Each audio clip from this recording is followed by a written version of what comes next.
Peut-être un peu surpris quand même ces Paraguayens par cette prestation dominante, repartir vers l'avant pour tenter de faire la différence comme ils le font avec ce ballon bien récupéré, chercher la solution avec Almiron qui est un peu court pour venir récupérer sa race. Et cette reprise, invincibilité défensive extrêmement intéressante du côté des Colombiens qui laisse le ballon pour le moment avec Derlis González à la récupération. Derlis González et la première intervention de la part d'Alvaro Montero.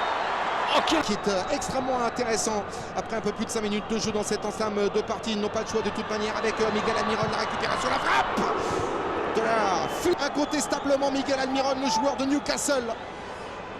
Même s'il est déjà en Europe et que c'est pas totalement un inconnu, mais il est en train de réussir. Regardez là, l'intérieur du pied, incroyable, incroyable, au lieu d'aller frapper coup de pied sous la barre.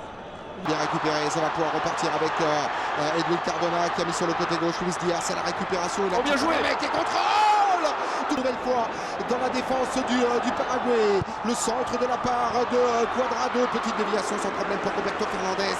Évolue au pays du côté du Deportes Tolima. Alors c'est sûr Jean-Charles, avec tout ce que vous dites sur les attention avec Luis Diaz qui pose des problèmes à Evan Piris, même si le latéral droit est sanctionné. On pouvait penser des joueurs qui partent à l'étranger, mais par contre sur l'équipe nationale, d'un coup là c'est un bénéfice parce qu'ils connaissent tous le très très haut niveau, ces garçons-là. Donc automatiquement là d'un coup on reprend du bénéfice pour l'équipe nationale. Évidemment pas pour le championnat, mais là c'est une compétition avec le grand John Lukumi qui est présent, la tentative de déviation. Ce qui permet c'est ce type de conservation. Regardez encore ici le décalage. Oh, oui, c'est bien fait avec Bora, Luis Diaz, Christian Bora. Oh, quel retour énorme de la part de Gustavo Gomes. Vraiment tellement bien monté, regardez cette simplicité, la remise en une touche derrière, petit ballon dans l'espace, et là on a compris, tout le monde a compris trop vite qu'il voulait jouer en retrait. L'arbitre péruvien qui est obligé de faire la police. Ballon qui est bien enveloppé par l'intermédiaire d'Edwin Cardona. Récupération, déviation, récupération. Hop là, América 2019 avec ce retourné tellement intelligent de Radamel Falcao. Oui, c'est ça que réclamaient les joueurs colombiens, c'est cette main. Et derrière, évidemment, il y a l'enchaînement. Pas de VAR sur Alvaro Montero de Santiago Arias. Il fallait faire cette intervention. Oh oui, oh oui. Oh, il fallait pas la rater. Hein. Non, il fallait pas la rater, mais ce ballon qui va revenir rapide.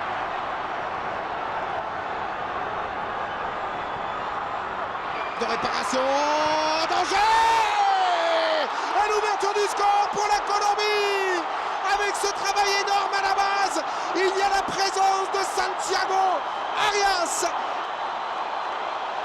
Un gros travail dans le... Jean-Charles, il a failli centrer, on a pensé qu'il allait centrer, et puis là il a pris finalement le premier poteau. Regardez ce travail aussi, on se dit qu'il a peut-être trop attendu, et puis là d'un coup il a travaillé au crochet, hop, petite passe de l'extérieur, et derrière la fixation, et il passe entre les jambes. Tout le monde persuadé qu'il va effectivement peut-être tenter le centre en retrait. Et premier but en sélection, comme il est important, en tout cas pour lui sur un plan personnel, pour Gustavo Cuéllar qui à la 31e minute permet à la Colombie de mener 1-0, un peu contre le cours du jeu, compte tenu de ce que l'on a pu voir à l'Octero. Ce sont eux qui sont dedans grâce à Gustavo Cuéllar. Mais Lerma, oh c'est bien donné, à destination de Radamel Falcao qui va venir défier Gustavo Gomes. Sans élan, il a juste poussé le ballon avec une touche devant lui. Malheureusement, je pense qu'il est un petit peu dans les jambes, comme on dit, ce ballon est pas suffisant. On l'a vu dans les gestes d'Eduardo Berizzo, hein. Il sent ses joueurs un peu crispés, il faut plus de mouvement, comme ici avec Miguel Almiron. Dans son duel avec John Lukumi. Et le coup de sifflet de la part de l'arbitre Christian Borja. C'est John Lukumi, ouais, qui sera sanctionné pour ce duel. Ça nous semble... Sévère parce que il n'a pas tout à fait, là on le voit. Alors là il y a une faute, certes. Monsieur Carrillo, Mathias Rojas pour venir se charger de ce coup franc, ballon qui est enveloppé et sorti par le mur. Ouais. Par de Christian Borja, et on en restera là. à l'occasion de cette première période. Le coup de sifflet de Victor Carrillo pour renvoyer tout le monde au vestiaire sur ce score favorable à la Colombie, déjà qualifié pour les quarts de finale, mais les hommes de Carlos Queiroz font le travail. 1-0 grâce à un but signé Gustavo Cuellar, son premier en sélection à la tête en place même, messieurs. Le coup d'envoi de cette deuxième période donné par la Colombie. Radamel Falcao en retrait. Ouais, ça c'est intelligent. Radamel Falcao a senti l'appel de la part de Juan Cuadrado, contrôle de la part de l'offensive droit derrière. Grosse faute d'Arcia Mendia. Carrillo, carton jaune, le premier dans cette partie du côté du Paraguay.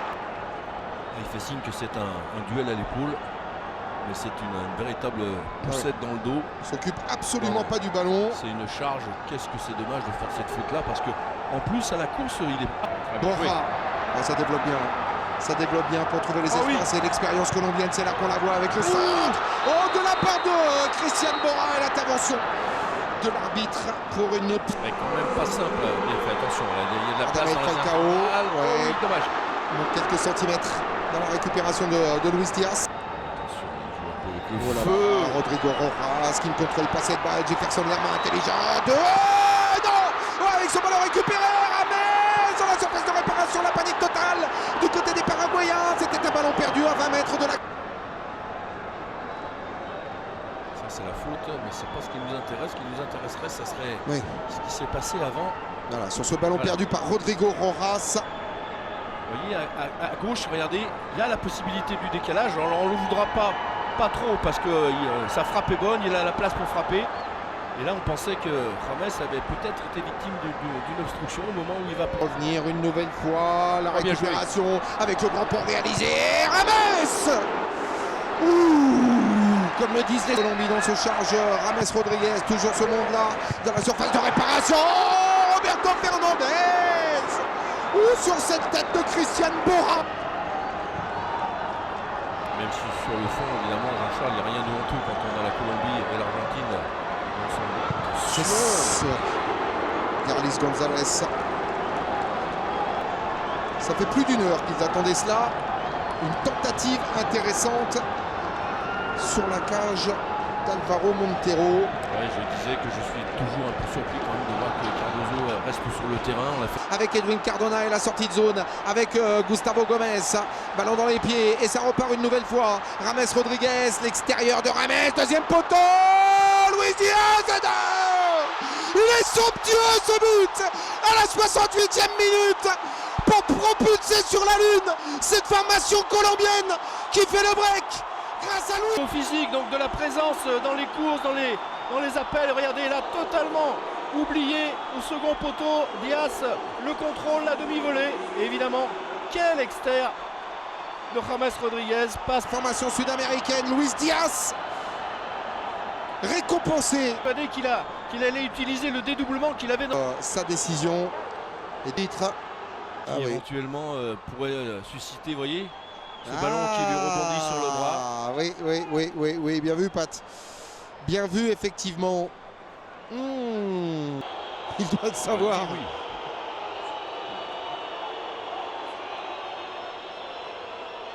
Non, mais... Eh bien ça sera non.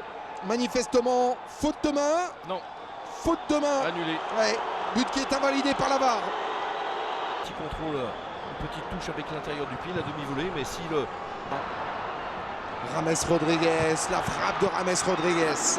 Ballon capté par Roberto Fernandez. Oscar Romero. Centre de Romero. La tête de Borja. Ballon récupéré. Mikel Almiron a été en exclu sur les antennes de beIN Sport alors que ça repart avec Rames Rodriguez. Duvan Zapata face à Ivan Piris. Frappe de Zapata. Le ballon travaillé aurait été plus dangereux parce que là il fait bien son contrôle, il fait bien son crochet, il se l'emmène extérieur et voilà, il utilise le coup de pied. Frappe qui n'est pas cadrée certes de la part de l'arbitre José Anderson Daronco, le Brésilien, et ça repart une nouvelle fois, peut-être le doubler cette fois-ci avec ce ballon récupéré, le crochet, le coup de sifflet pour un penalty. Là voilà la différence. Simulation.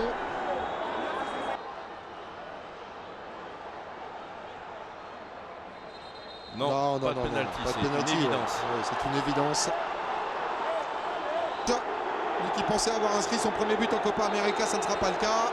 Et on revoit effectivement, hein, il y avait le tacle glissé de la part de Gustavo Gomes et derrière de créer du jeu depuis ce moment-là.